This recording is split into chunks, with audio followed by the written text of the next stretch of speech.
Hey everybody, it's Ron from Pick Dawgz, and this is Ron's Rundown. We're going to go over the MLB games scheduled for Saturday, August 30th, 2025. Now if you like this video, make sure to hit that thumbs up button and subscribe. Put those baseball picks in the comment section below. And if you're looking for my best bets, the games I love the most, including my daily rundown best bet in Major League Baseball, as well as my Week 1 college football selections, you can find those at the Premium Picks tab at pickdawgz.com. There's also a link in the description. Alrighty, here we go. Here are the games for Saturday in Major League Baseball.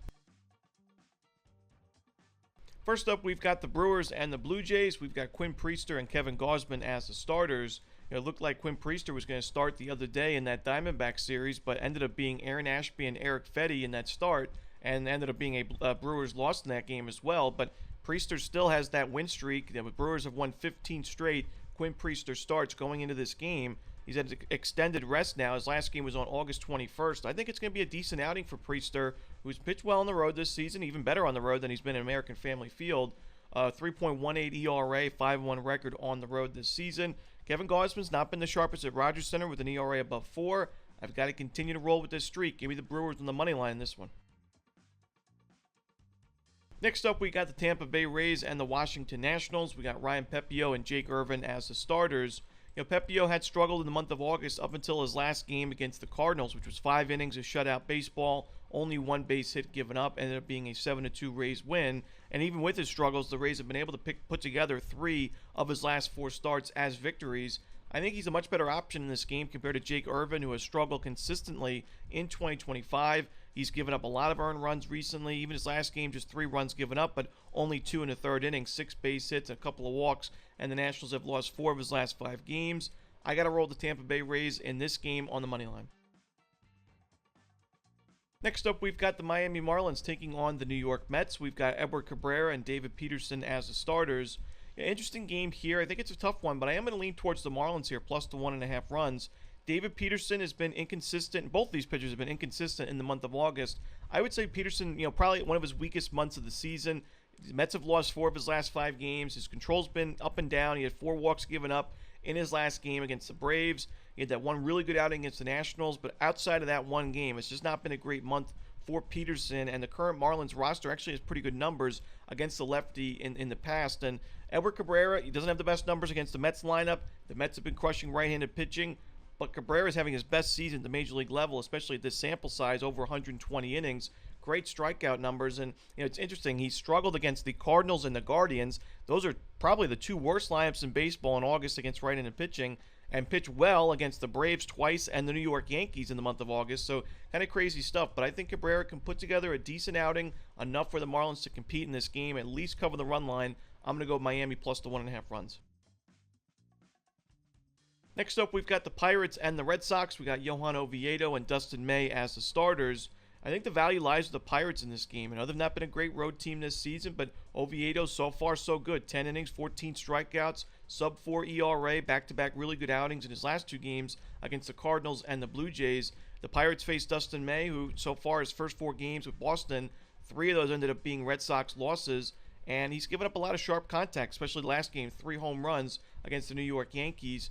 This is a Red Sox team is playing good baseball in August, but just 19th in the league and 24th in OPS and ISO against righties, respectively, with a strikeout rate that's pretty low, but higher than what we saw in the month of July.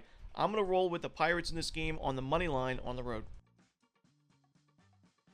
Next up, we've got the Braves and the Phillies. We've got Chris Sale and Christopher Sanchez as the starters. Sanchez, not the best numbers against his current Braves lineup. He also did not pitch that well in his last game against the Mets. But I think he bounces back in this game. The Braves are ranked 29th in baseball in isolated power against lefties this month. And Sanchez has been excellent at home this season, 5-0 with a 2.38 ERA, 87 strikeouts, and 72 home innings. I look for Sanchez to put together a quality start in this game. And I don't think, even though Chris Sale's on the mound, he's been one of the better pitchers in baseball the last couple of years, I don't think it's a great spot for him. In his first start back since June, he was returned from the 60-day IL for this start. He pitched pretty well in the rehab outings, but the Phillies are a tough lineup against lefties right now, and I think that the Phillies have the advantage in this game, so give me Philadelphia on the money line. Next up, we've got the Cardinals and the Reds. We got Michael McGreevy and Andrew Abbott as the starters. Another tough game in this series. I talked about how I'm really not looking to back either of these teams right now with their offensive woes and their inconsistencies pitching-wise. I'm going to lean slightly to the Cardinals in this game because I do think that McGreevy's in better form. Andrew Abbott, of course, 6 runs given up his last game against the Diamondbacks in a blowout loss. And for one, a pitcher that once was one of the more profitable pitchers in this rotation in all of baseball, the Reds have now lost 4 of his last 5 games in the most important month of the season for Cincinnati in their playoff push for the wild card spot. So Reds have not really impressed me. The Cardinals have not either, but they at least have been a lot better against lefties than right-handed pitching in offensively in the month of August. They've been dreadful against righties, but actually pretty good numbers OPS-wise against lefties this month. And the Cardinals have won 4 of the last 5 McGreevy starts. He's faced a weak strength of schedule, but I think he's good enough in this game against a not so great Reds lineup to pick up the win for St. Louis. So give me the Cardinals in this one on the money line. Next up, we've got the Angels and the Astros. We've got Kyle Hendricks and Spencer Arrighetti as the projected starters.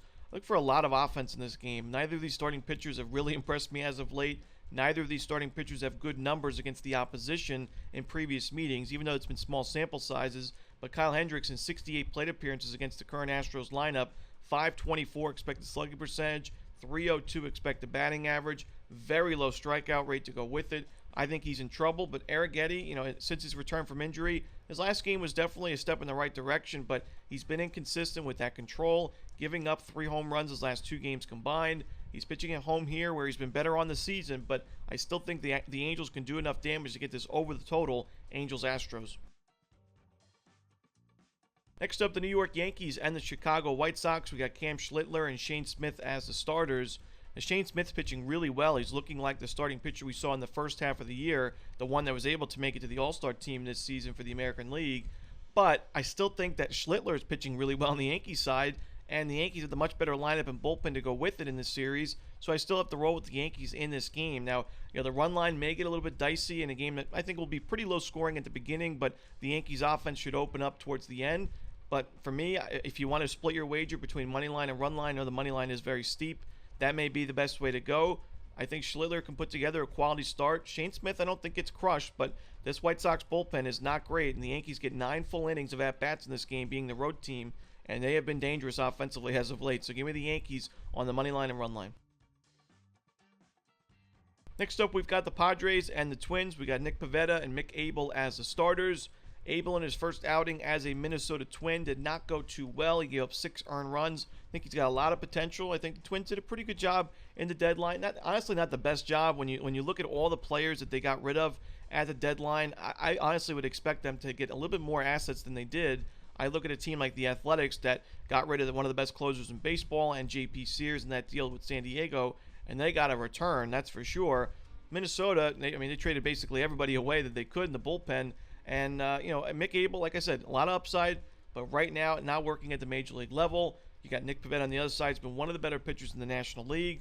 A great Padres bullpen to go with it. I got to roll with San Diego on the money line this one. Next up, the Mariners and the Guardians. We've got Logan Gilbert and Gavin Williams as the projected starters. I can't back the Guardians in this spot against a really solid arm in Logan Gilbert, where Cleveland's been dreadful against right-handed pitching in August. Obviously some of their better hitters in J. Ram and Stephen Kwan have also not put together good months in August. Kwan, going into Friday's game with Seattle, had an OPS below 600 in the month of August. So you got a team that's 29th and 30th in isolated power and OPS respectively against righties, and a team that's been known the last few years to have a low strikeout rate, but has a 26% strikeout rate against righties in August, up against a guy like Gilbert with Williams on the mound who struggled in his last game. For me, it's a perfect storm for Seattle. Give me the Mariners on the money line and the run line. Next up, we've got the Tigers and the Royals. We've got Jack Flaherty for Detroit, but no official starter for KC. And Jack Flaherty made me look like a clown last week. I said, you know what? I've faded Flaherty quite a bit this season. Obviously, I've not been the biggest backer of the Detroit Tigers, but Flaherty's pitched well at Comerica Park this season. I'll back him in his last game against KC. And what happens? He gets crushed, gives up 8 earned runs, 10 base hits, in a 10-8 Royals win. Now, Tigers did make it interesting in that game. Their offense certainly showed up, but Flaherty made sure that they wouldn't have enough offense to come back in that game. And he's been miserable on the road this season, 6.08 ERA. He's been one of the least profitable pitchers in baseball this year. We'll see who the starter is for KC. Now, I will say, Dallas Keuchel is in the Royals organization in the minor leagues. Hasn't pitched since August 16th. But there is always a chance that a guy like Keuchel gets brought up to the major league level and has a start. If he is the starter in this game for some reason, I may have to reconsider. I mean, that may be the only pitcher that can go up against Jack Flaherty that I would say, maybe I'll go KC's way or go Detroit's way. But right now, I like the Royals in this game on the money line. Next up, we've got the Orioles and the Giants. We've got Trevor Rogers for Baltimore. No official starter right now for San Francisco. Just a lean to the under in this one for now. Probably a game that I'll be staying away from, but we'll see who the official starter is for San Francisco. Rogers has pitched really well this year. Nothing more can be said. I mean, so far 1.4 ERA and about 83 innings of work. You mentioned, if he had a larger sample size, if he started at the beginning of the season, he could be a finalist for the American League Cy Young, and that's certainly the case. But not enough strikeouts, not enough innings for that to be even in consideration in the American League, unfortunately for Rogers. But that's okay. I mean, Rogers was somebody that wasn't even on the Major League radar in the last couple of years as he really struggled with injuries and underperformances. It's great to see him have a comeback season with Baltimore and pitch this effectively. And he's also pitching really deep into ball games, 7+ innings in 3 straight games. You got a Giants team that's been dreadful against lefties all season. I think he pitches well. The Orioles lineup's not been great behind him, so I like the under in Giants-Orioles. Next up, we've got the Chicago Cubs taking on the Colorado Rockies. We got Javier Assad and McCade Brown as the starters. Going into that start for McCade Brown against the Pirates the other day, I didn't like the matchup for him, and I thought he was going to really struggle. And look at the final game log, 4 earned runs, 3 2/3 innings. It wasn't a great outing, but I actually was quite impressed with his stuff in that game. I thought, I think he is somebody that the Rockies can turn into a decent arm in this organization, in the pitching staff, whether it's a bullpen or rotation. I think he is a starter. I honestly think he can pitch pretty well this game. It's his Coors Field debut, but it's a Cubs team. It's been miserable against right-handed pitching in the month of August. And you got Javier Assad on the other side, who I do not want any part of it at Coors Field. Somebody that's pitched really well at Wrigley over the years, and he pitched well on the road in his last game against the Angels, but I think this is not a good spot for him against the Rockies team. It's obviously a lot better offensively at Coors. Assad, when you look at the underlying numbers from his last full season, they were not great. I was not impressed with his first outing of the year against the Blue Jays. I think he's in trouble in a big way, and I think the Rockies at least cover the run line. Give me the Rockies plus the 2.5 runs in this one. Next up, we've got the Diamondbacks and the Dodgers. We got Eduardo Rodriguez and Tyler Glasnow as the starters. Now, this is obviously a lopsided pitching matchup, but it goes even beyond what it may look like on the surface. As Rodriguez, the Diamondbacks have won 4 of his last 5 games. He wasn't pitching too poorly before his last game against the Brewers, but gave up 5 earned runs in 2 1/3 innings. And now I think he's in real trouble against the Dodgers team. It's been absolutely dominant against them in the past. The current Dodgers roster in 107 plate appearances against Rodriguez, strikeout rate's okay, the walk rate's fine, but an expected slugging percentage at .694. That's one of the steepest I've seen in a sample size like this out of any starting pitcher, with a .334 expected batting average. This Dodgers roster has absolutely crushed Rodriguez. Look at a guy like Teoscar Hernandez. He's 10 for 23 against Rodriguez. It's a 435, 440 batting average. 3 home runs against him, a triple and 3 doubles. A .724 expected slugging percentage for him alone. Shohei Ohtani, 5 for 16, couple of doubles, a home run to go with it. Freddie Freeman, 7 for 13. It's a lefty-lefty matchup, 7 for 13, 2 doubles, a home run to go with it. Kike Hernandez, 7 for 13, 2 home runs. I mean, just a ton of these Dodgers hitters. You may be wanting to look for a home run prop in this game, and you got a guy like Glasnow behind him. These are some of those games where, the Dodgers obviously are huge favorites in this one. There's not a ton of value as far as the full game, whether it's the money line, obviously, the run line. So maybe player props are the way to go. I'm going to lean towards Rodriguez earned run over in this one. Next up, we've got the Rangers and the Athletics. We've got Merrill Kelly for the Rangers. No official starter right now for the A's. Now, obviously, I've been a big fan of the Athletics as of late. We've backed them plenty of times on the rundown and my premium selections on the website as well. But this is a spot where I don't love the Athletics. I think that the Rangers do take this game. This is an A's team. I've mentioned the young pitchers I really like in this organization going forward, but they're also dealing with the injury bug right now. Luis Severino, Jacob Lopez, Jack Perkins, all on the 15-day IL for a team that's already pretty thin in the pitching staff. Even though I like those players, they're still pretty thin pitching-wise, in their current state this season. For them to go through, this epidemic of injuries, it's really tough to manage around that. And when you look at, Merrill Kelly, he's pitched really well in August. He's been solid as of late, a great outing in his last game. He's got good numbers against his current Athletics lineup. I just think too many things stacked against the A's in this spot. If they win a game like this, I tell you, I think this is a dangerous team in 2026. And if they can win games like these, even in 2025, I think it's going to go a long way for the future of this organization. But I can't expect it. I think the Rangers win this game pretty comfortably. Give me the Rangers on the money line and run line. And that's it. Those are the games for Saturday in baseball. Hope you enjoyed this video. Again, if you're looking for my best bets and those college football Week 1 premium selections, you can find those at the Premium Picks tab at pickdawgz.com, and there is a link in the description. As always, Ron Romanelli, good luck.